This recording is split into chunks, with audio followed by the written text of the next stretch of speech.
When you get to the grape juice making phase of your grape growing season, the first thing you want to do is clip the grape leaves away from the grapes so that the sun can get at them.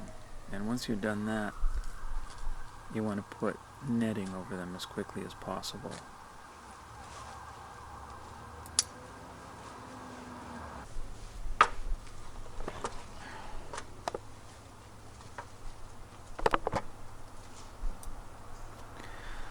I've used string to tie the netting onto the top of the fence, but now I use a stapler.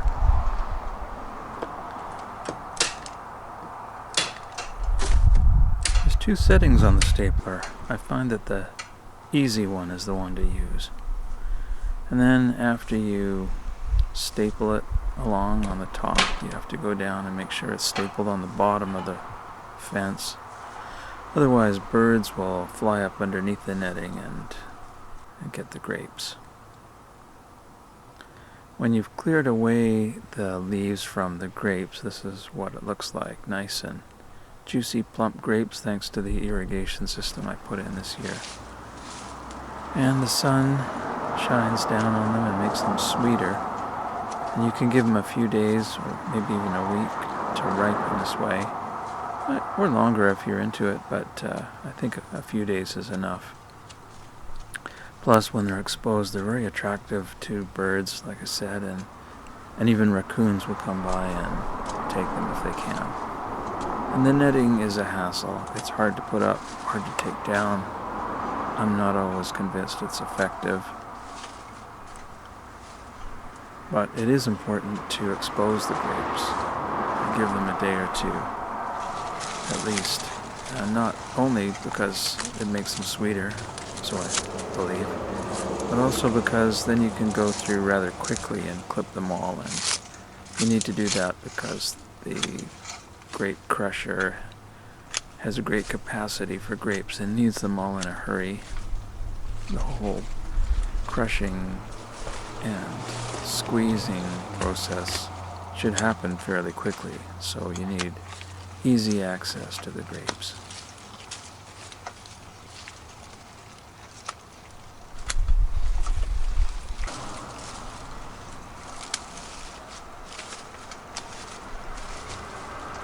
It's quite a pleasant Zen-like thing to do, just out there in the quiet, clipping away.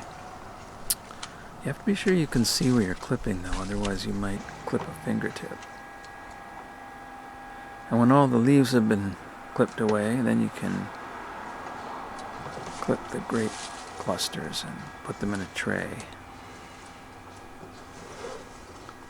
You can see how easy it is now that they've been exposed.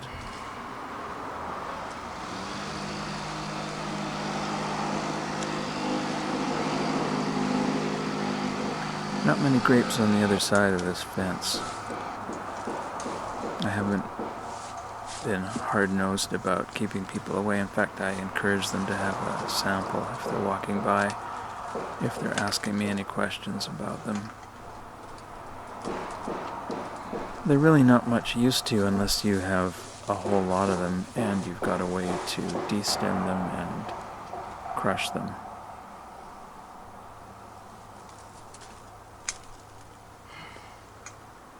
I've been doing this now for over 20 years, every year.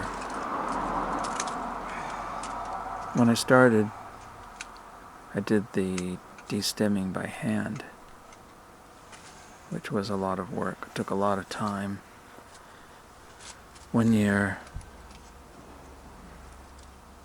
I spent so much time on it, and then I was making wine from the grapes, and somehow the wine got ruined.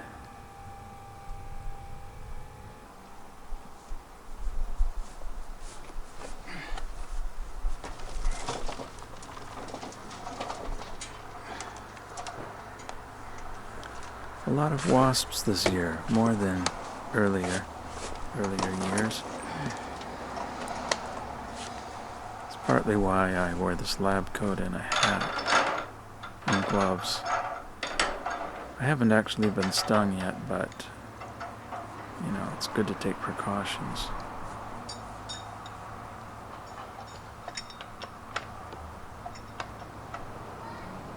I like to make sure everything is really clean. I wash it quite a few times before I use it.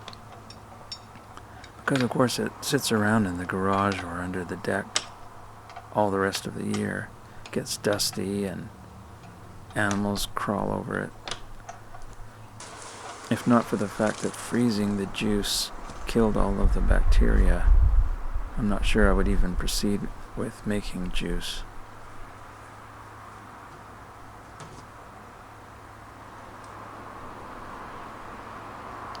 I couldn't find a tray that fit the whole length of the crusher, so I got 3 trays, and I'm glad I did.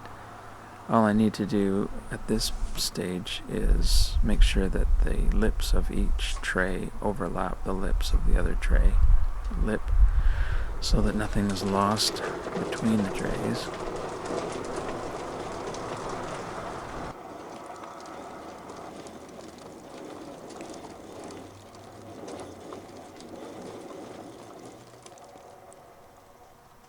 And here we have the most enjoyable part of the procedure, I think.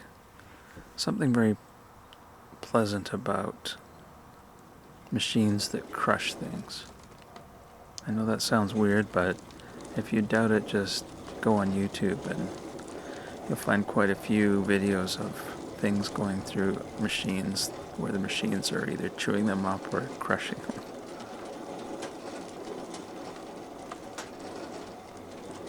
Not all of the stems are pushed to the end of the destemmer. A few get through with the grapes, and they've got to be picked out one at a time.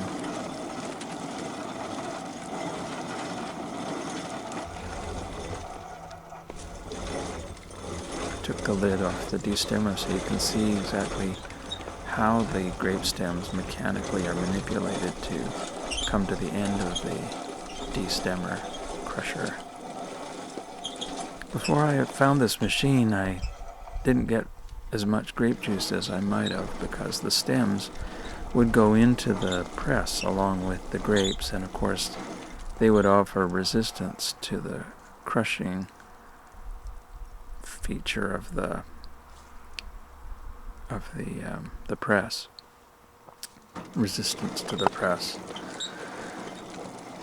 But having the ability to remove them from the grapes really lets me get more juice out of the grapes than I otherwise might have. The woman I bought this crusher destemmer from, I bought it used, told me that she and her husband didn't use a press. They just destemmed and crushed the grapes and then let them sit in a primary fermenter, fermenting away, and then I guess they would strain it.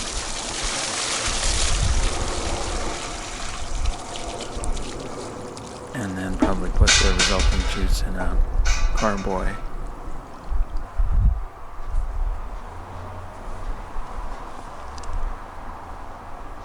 Grape juice is really sticky, so you want to put on some kind of rubber glove if you have to touch the grapes. And there are a few places in the whole process where you need to be quite careful that you don't spill things, because you can lose a lot of work.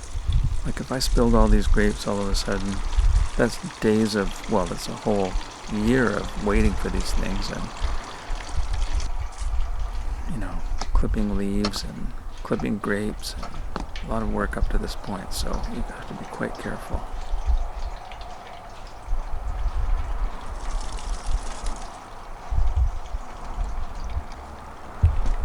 Once you start pouring the grapes into the press, the juice from the crusher comes right through the press and into the bucket. And I would say most of the juice is obtained that way. Maybe only a third of the juice is obtained by pressing it.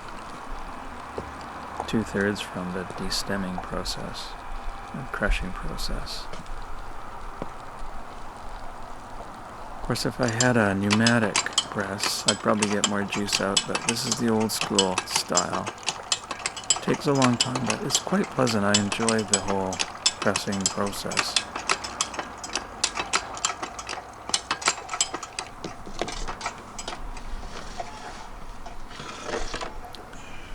Wasps will fall or jump into this juice and drown there.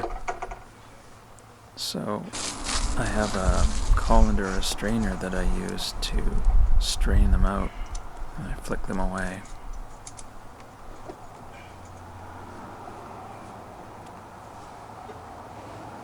These wasps are surprisingly robust. You might think they're dead. They might have been in there for hours and they're not moving. You flick them out onto the lawn and they start moving, and then they'll fly away.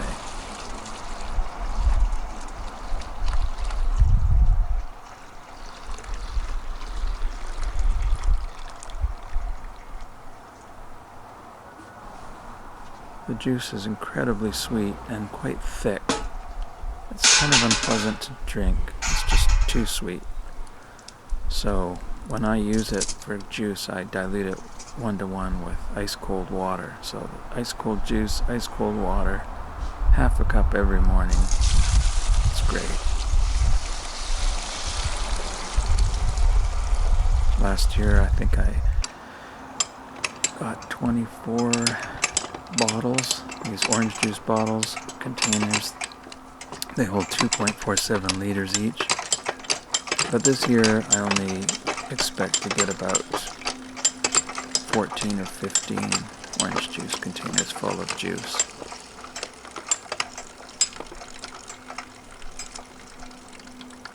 Not exactly sure why. I think it might just be because some of the vines are too old, or maybe I was too aggressive when I pruned last year.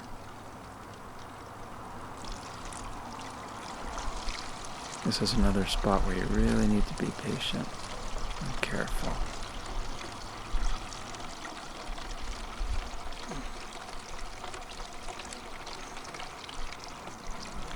I need to leave a lot of room at the top of the orange juice containers because grape juice will expand in the freezer, and when I didn't leave this much room, it would come out through the top and make the interior of the freezer quite sticky.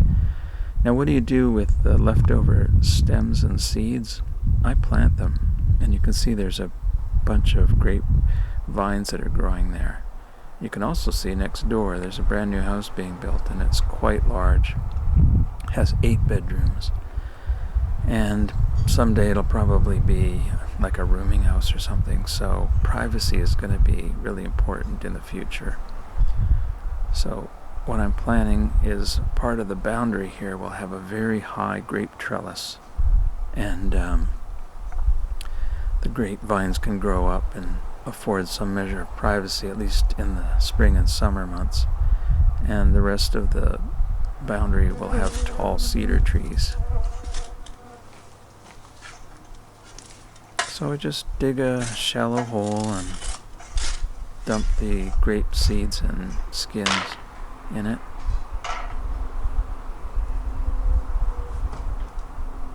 Hard to see the wasps. There's quite a few buzzing around this thing.